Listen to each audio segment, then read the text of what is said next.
ఆగు ఆచార్య దేవా, ఏమంటివి జాతి నెపమన సోత శుద్ధిని కింద నిలువ అర్హత లేదందువా. ఎంత మాట ఇది క్షాత్ర పరీక్షయే గాని క్షత్రియ పరీక్ష కాదే. కాకూడదు, ఇది కుల పరీక్షయే అందువా. నీ తండ్రి భరద్వాజుని సంభవం ఎట్టిది, అతి దుముక్షాకరమైన నీ సంభవం ఎట్టిది. అగ్నికుండలో పుట్టిదివి కదయా, నీదే కులము. అంతేగాక ఈ కుల గురువైన వశిష్ఠుడు దేవకీ వేషయకు వరసి పుత్రుడు కాడా, ఆయనదే కులము.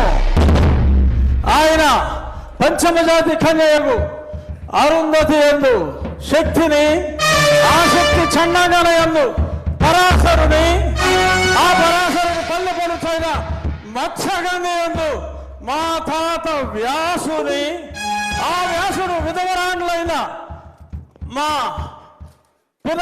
పితామహి అంబికతో, నా తండ్రిని పితామహి అంబాలికతో, నా పినతండ్రి పాండురాజును, మా ఇంటి దాసితో ధర్మ నిర్మాణ సరుడని మీ అందరితో కీర్తించబడుతున్న ఈ విదురదేవుని కనలేదా?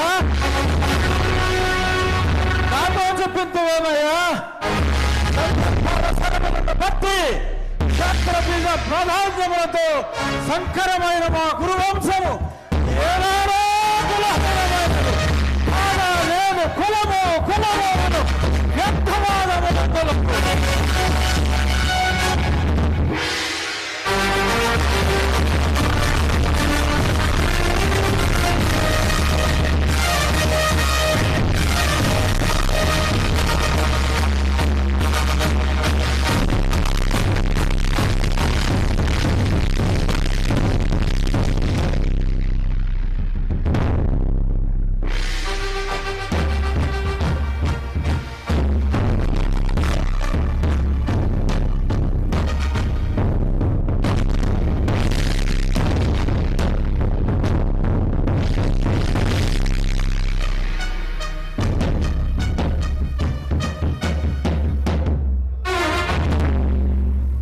తెలుగుదనాన్ని అద్భుతమైనటువంటి డైలాగుల్లో దుర్యోధనుడి పాత్రలో ఏకపాత్రాభినయం చేసినటువంటి మన శాసనసభ ఉపసభాపతి RRR శ్రీ కె రఘురామకృష్ణరాజు గారికి ఒక్కసారి గట్టిగా కర్తవ్య ధ్వనిలో అందిద్దాం.